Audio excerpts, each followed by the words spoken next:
hay dos temas que destaca el presidente de la República que tienen que ver con la soberanía del país. Uno de ellos es que a pregunta de una reportera de Russia Today sobre la compra de la refinería en Deer Park, el presidente de la República respondió que esta compra se hizo en un momento importante, que no fue de golpe, sino que las negociaciones empezaron desde el año pasado, en el 2020, con motivo del tema de la pandemia. Él dijo que en esos días más críticos, varios buques petroleros prácticamente estuvieron dando vueltas porque no podían entregar gasolina, diésel o combustibles, porque los almacenes estaban llenos. Entonces prácticamente eran como unas barcos con combustible flotantes. Entonces eso hizo una modificación, todos lo recordamos aquí en México, por ejemplo, que el precio de los combustibles, sobre todo el precio del barril de petróleo crudo, llegó a estar casi en cero unos días. Entonces aquí lo vivimos porque hubo una reducción en el precio de la gasolina y del diésel importante.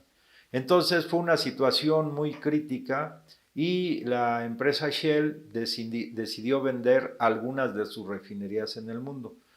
Cuando eso se presentó, dijo el presidente, pues como Pemex tiene una inversión en la refinería que está en Deer Park, en Texas, que casi va al 50% o iba casi al 50% con la Shell. Hay que recordar, digo casi al 50% porque así empezó la inversión en el gobierno de Salinas, pero Calderón vendió una fracción de las acciones y Shell era una empresa accionista mayoritaria, tenía un poco más del 50%. Entonces, el presidente analizó esa posibilidad de la compra y empezaron unas negociaciones que se firma, además dice él, un convenio de privacidad que no se hacen públicas porque así está establecido en la ley. Tanto la empresa Shell como México firmaron ese convenio de confidencialidad y por eso sale apenas hoy, una vez que ya está, digamos, la negociación concluida. Entonces, el presidente ha explicado varias veces que la capacidad de refinación de la refinería que está en Estados Unidos, en Deer Park, es de 340,000 barriles de petróleo crudo al día. Y que con eso, más los 340,000 barriles de petróleo crudo que va a refinar la refinería de Dos Bocas en Tabasco, seríamos ya autosuficientes para la producción de los combustibles fósiles que se requieren en el país, de los combustibles derivados de los fósiles que se requieren en el país. Entonces explicó este tema ampliamente. Además dice que aunque nosotros quisiéramos ya no usar combustibles fósiles, las estimaciones, los estudios de distintos institutos de distintos países estiman que esto se va a seguir usando hasta aproximadamente el año 2050. Y eso requiere pues un procesamiento ahora, una nueva revolución energética, científico-tecnológica, para ir pasando gradualmente a la utilización de otros tipos de sustancias menos contaminantes para que el mundo tenga en sus manos la energía que requiere para mover la industria y las necesidades de la humanidad en todo el planeta. Pero el presidente de ahí aprovechó también para explicar que lo que no se dan cuenta estos falsos ambientalistas que hacen alaraca a veces con las medidas que toma el gobierno, es que el gobierno mexicano prohibió la extracción de los combustibles fósiles con la utilización del fracking, que ya se vio es altamente contaminante y genera, de acuerdo a diversos estudios, pues terremotos, acomodos de las placas que están más abajo en la tierra, etcétera, etcétera. Entonces el fracking aquí no se prohibió desde que llegó el gobierno que encabeza el presidente de la República. Eso deberían estar dando saltos los ambientalistas, pero los pseudoambientalistas, pues al contrario, ponen la atención, o sea, ven la paja en el ojo ajeno y no ven la viga en el ojo propio. También el presidente dijo en defensa del medio ambiente que se prohibió la siembra de semillas transgénicas, lo cual también es altamente positivo. Y se ha prohibido también la utilización de defoliantes altamente contaminantes. Asimismo, el presidente resaltó la importancia que tienen las hidroeléctricas para la generación de energía eléctrica, dado que son las hidroeléctricas realmente no generan contaminación, o sea, la energía que se genera en las hidroeléctricas pues es limpia totalmente. Incluso habló también pues de que después de la caída de agua en distintas lugares donde hay hidroeléctricas, pues ahí hay garzas, patos, etcétera, es decir, no hay contaminación mediante la generación de la energía eléctrica en las hidroeléctricas. Eso es altamente relevante. O sea, México, el gobierno que encabeza el presidente de la República, de acuerdo a uno de sus pronunciamientos centrales, es cuidar y amar a la naturaleza. Por otro lado, esto va a generar pues la autosuficiencia energética, la compra de la refinería en Deer Park, el poner a tono las hidroeléctricas que se van a modernizar, van a cambiar sus turbinas por unas más modernas. México va a ser autosuficiente en energéticos. Y como el presidente de la República desde el 2006 en el proyecto, bueno, desde el 2004 que escribió su proyecto alternativo de nación, en el punto 3 precisamente resalta que la energía o se van a utilizar los energéticos como palanca del desarrollo nacional. Siendo autosuficientes, pues vamos a ser una gran potencia. ¿Por qué? Porque vamos a ser autosuficientes en toda la cuestión energética y como la energía es la palanca fundamental para el desarrollo nacional, pues ahí se van concatenando y encadenando todas las cosas. El otro tema de soberanía, que también se planteó hoy en la mañana, una parte por el presidente de la República y otro por el secretario de Relaciones Exteriores, ante preguntas de periodistas, es el tema relacionado con, primero, la nota diplomática que envió el gobierno mexicano a los Estados Unidos de Norteamérica, reclamando que a través de la embajada norteamericana se apoya a grupos que dicen ser de la sociedad civil o bien organizaciones no gubernamentales, pero que en la práctica atacan diario al gobierno de México, que es un gobierno legítimamente electo. Esto hay que diferenciarlo muy bien. Una es la nota diplomática que el gobierno envía, en un caso específico de esta agrupación que se llama Mexicanos contra la Corrupción, que más bien todos sabemos que es Mexicanos a favor de la corrupción, y que el gobierno norteamericano debe dar respuesta específica. Otra cosa muy diferente es lo que una periodista planteó en el sentido de que el gobierno norteamericano dio a conocer un comunicado en el cual dicen que van a seguir apoyando a periodistas y a organizaciones de la llamada sociedad civil o no gubernamentales, apoyándolas para fortalecer la democracia. Y lógicamente, que ya sabemos que esa es una política general de los Estados Unidos desde hace mucho tiempo, donde ellos asumen gobiernos que son democráticos, a los que se pliegan a los intereses de las grandes transnacionales que tienen su asiento en la Unión Americana, que es muy diferente. Entonces, este es un engaño, pero ellos dicen, vamos a seguir, el gobierno norteamericano va a seguir apoyando a estas organizaciones que apoyan la democracia, pero ya sabemos a quiénes apoyan y que realmente apoyan a gobiernos que nada tienen que ver con aspectos democráticos. Una prueba de ello es, por ejemplo, que estas organizaciones que distribuyen recursos para defender la democracia de Estados Unidos a otros países del mundo, pues apoyan, por ejemplo, a Guaidó. Pero Guaidó, ¿qué tiene que ver con la democracia? Si es un presidente, entre comillas, que no fue electo por el pueblo venezolano y que además se autoproclamó como tal. O sea, esa es la democracia que entienden los organismos norteamericanos que dan fondos para apoyar a los grupos que promueven la democracia. Pues está claro de hace muchos años que no es así. Más bien apoyan a grupos de interés que llegan a pactos, acuerdos con las grandes empresas transnacionales para contribuir a saquear en beneficio de ellos los recursos naturales de los pueblos, sobre todo de América Latina.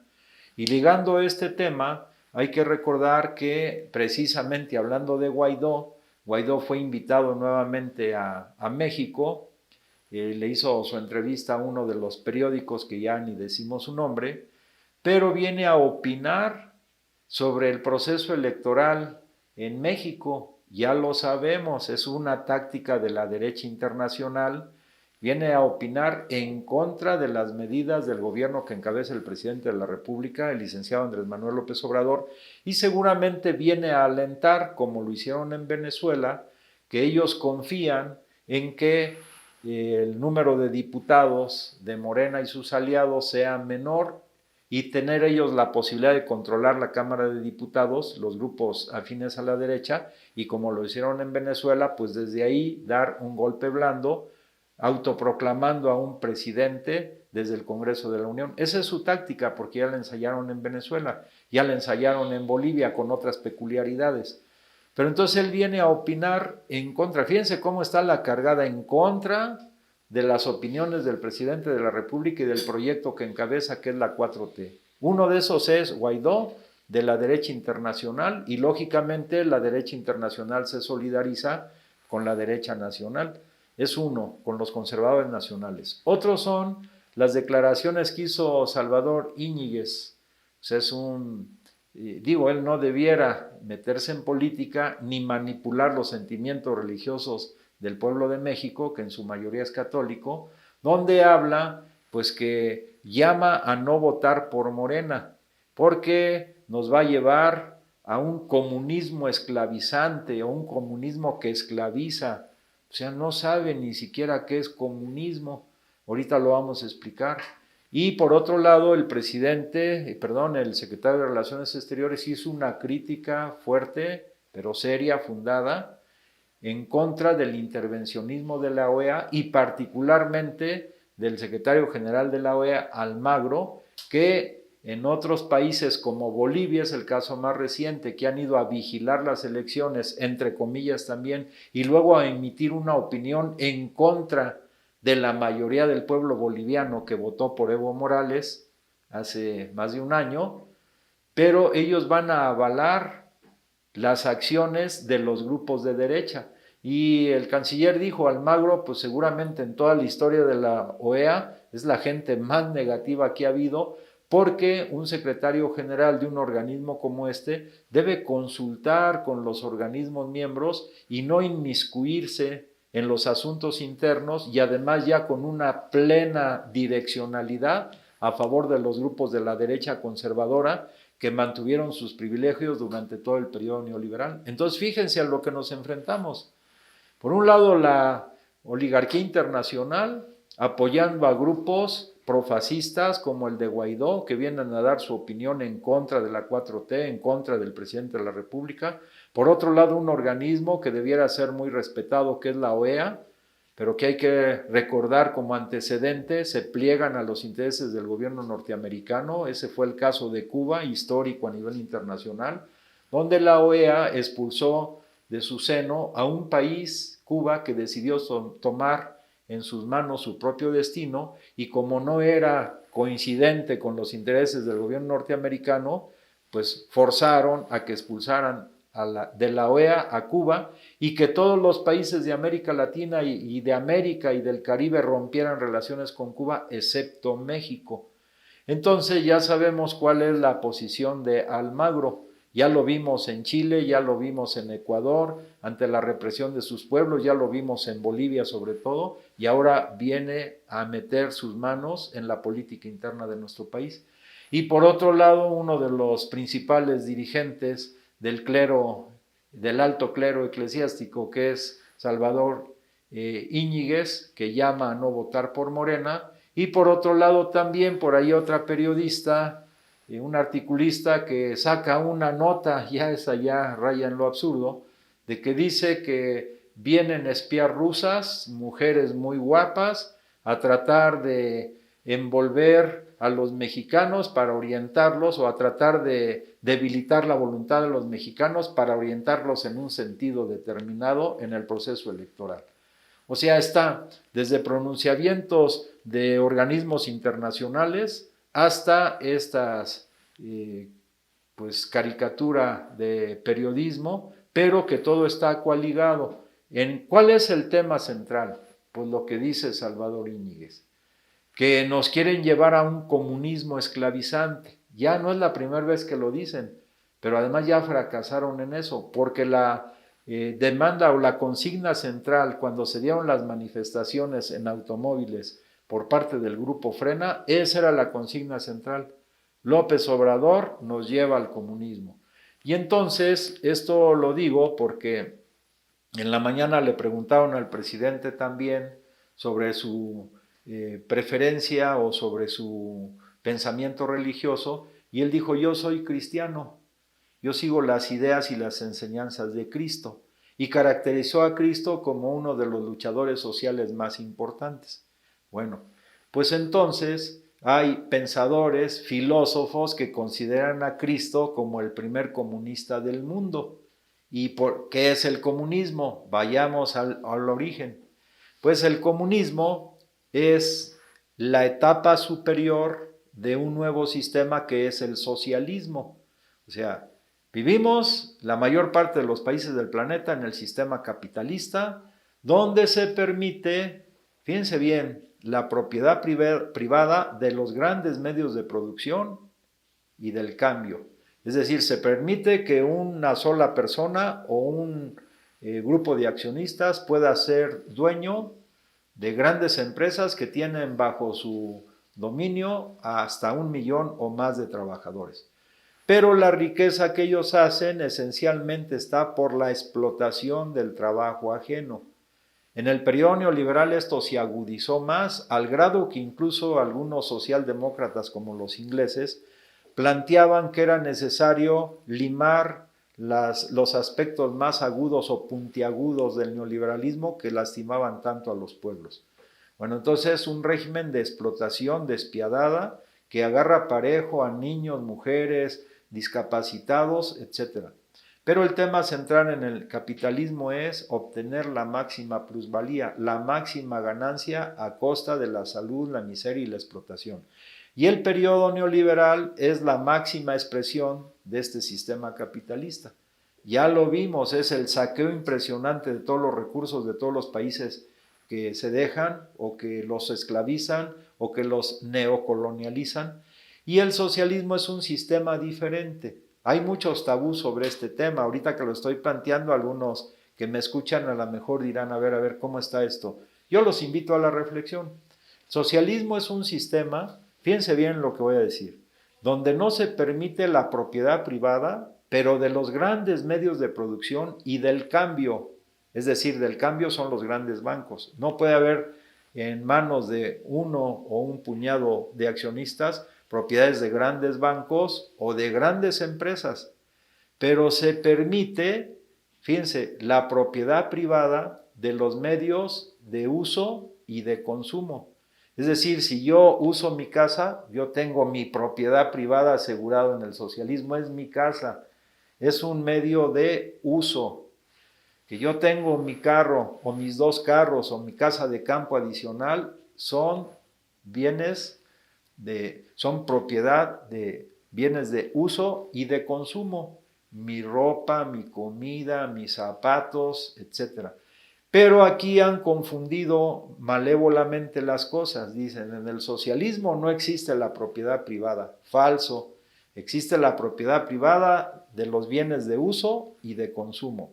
Y también existe la propiedad privada a través de cooperativas, que es propiedad comunal, pero también la propiedad, pequeña propiedad, digamos en el caso de los campesinos, pues ellos producen, venden, pueden vender, y en este caso como en algunos países, a las instituciones estatales, pero también hay mercado libre para sus productos. O sea, es una falsedad de que en el socialismo no exista la propiedad privada. Así dicho, solamente hasta ahí. En el socialismo no existe la propiedad privada, falso, totalmente falso. Si luego diseccionamos, en el socialismo existe la propiedad privada de los medios de uso y de consumo, para que no los espanten, que les digan, si tienes 2 casas te quitan una, si tienes 2 carros te quitan uno, si tu casa es grande te quitan la mitad para meter otra gente. Falso, porque esa es propiedad que uno utiliza, es un bien de uso, propiedad. Existe la propiedad privada de los bienes de uso y de consumo. Y la propiedad privada de los medios de producción, bueno, hay una gradación.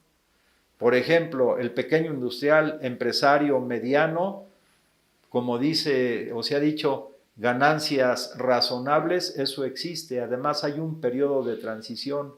No es que hoy se acabe el sistema capitalista y al día siguiente está el sistema socialista. Hay un periodo que le llaman de transición e históricamente se ha visto que en ese periodo de transición pues existe la propiedad, por ejemplo, privada de medios de producción, como cuáles, los talleres, los taxis, por ejemplo, los camiones, los tractores en el campo, etcétera, y también de empresas de producción de alimentos o de producción de fertilizantes diversas. Lo que no existe es la propiedad privada de los grandes medios de cambio que son los bancos, que eso ya sabemos son explotadores sin misericordia, son los nuevos agiotistas en el planeta. Son con los que se tiene una deuda muy grande en el mundo, prácticamente todos los países del planeta, casi todos.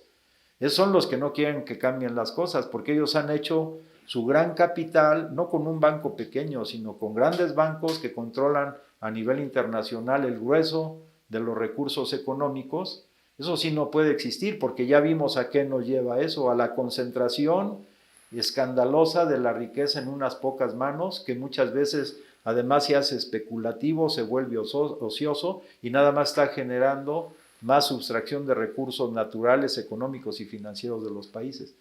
No existe, por ejemplo, la propiedad privada, digamos, como en este caso en México, que todavía lo establece la Constitución, por ejemplo, de las empresas que se dedican a la extracción de minerales radioactivos, ni la propiedad privada de las grandes centrales nucleares o que generan energía eléctrica. Entonces hay que diferenciar, porque estos grupos siempre exaltan mucho que el gobierno del licenciado López Obrador va en contra de la propiedad privada. Pero además todas sus mentiras se han caído. Es más, perdón, y el comunismo es una fase superior del socialismo, que no ha existido en ningún país del planeta. Ningún país ha sido comunista, ni China comunista. ¿Por qué? Porque en ese periodo, como se aplica el desarrollo de la ciencia y de la técnica para beneficio de los seres humanos, se entenderá, fíjense, en el comunismo, que la jornada máxima de trabajo será de 4 horas y el demás tiempo se dedicará al estudio, a la recreación, al deporte, al desarrollar de manera integral las facultades de todos los seres humanos. Lo más cercano que hemos tenido en México sobre este tema, fíjense de dónde viene, pues nada más que de uno de los religiosos más importantes y humanistas. ¿De quién? De Fray Bernardino de Sahagún. Fray Bernardino de Sahagún, cuando vino a México, dentro de su literatura traía un libro que se acababa de escribir, que se llama Utopía, y que lo escribió Tomás Moro. Tomás Moro, pues en ese tiempo en Europa, el Santo Oficio le cortó la cabeza porque era hereje, y después, unos años después, lo santificaron. Es Santo Tomás Moro. Fíjense la contradicción. Bueno, Santo Tomás Moro escribió ese libro de Utopía. Ese libro lo trajo consigo Fray Bernardino de Sahagún, y en ese libro lo que se planteaba es que la jornada laboral debería ser de 6 horas. Y es lo que estableció aquí Fray Bernardino de Sahagún. 6 horas en los hospitales que estuvo, y vuelvo a repetir, esa era una orientación, era una utopía, eso es parte de lo que será el comunismo, nada más. Pero ¿quién lo planteó? Un sacerdote humanista que vino de España, que traía ese libro y que además comulgaba totalmente con las ideas de Cristo. Por eso el presidente de la República hoy dijo que, pues Cristo, él sigue las ideas de Cristo, no como algunos que se van a confesar los fines de semana a las iglesias, piensan que cambiaron de chip, salen como nuevos, acciones pecaminosas toda la semana y la que viene otra vez, y eso no es de convicción, eso es una burla nada más. Nada tiene que ver eso con el pensamiento cristiano. Entonces, tenemos que tener mucho cuidado, porque una de las banderas principales de estos grupos, como ya lo habló Salvador Íñiguez, es el comunismo. No hay comunismo, no ha existido comunismo nunca en la historia. Bueno, existió en los albores de la humanidad y fue lo que los historiadores, sociólogos, economistas llaman el comunismo primitivo. Ya después vino la sociedad dividida en clases, del esclavismo, feudalismo, capitalismo, y bueno, ningún sistema ni ningún régimen es eterno. Entonces no nos dejemos engañar, pero todo está lanzándose duro porque se han creado muchos prejuicios sobre este concepto de comunismo. Afortunadamente, como dice el presidente, la mayor parte del pueblo mexicano está altamente concientizado. Él dice, en estos momentos el pueblo de México es uno de los pueblos más concientizados del planeta, y yo estoy seguro de eso, porque si no, no se hubiera resistido tantos embates de la prensa chayotera, de la televisión, de la radio, de la prensa internacional, de las revistas internacionales, de los grupos que reciben financiamiento de organismos internacionales para estar atacando al presidente, etcétera, etcétera. Entonces no nos dejemos confundir, cada cosa en su lugar, y como siempre exhortamos a apoyar con mucha firmeza ante estos ataques de la derecha internacional el proyecto de la 4T encabezado por el presidente de la República. Pues que pasen muy buen día y esperamos sus comentarios en Facebook. Muchas gracias.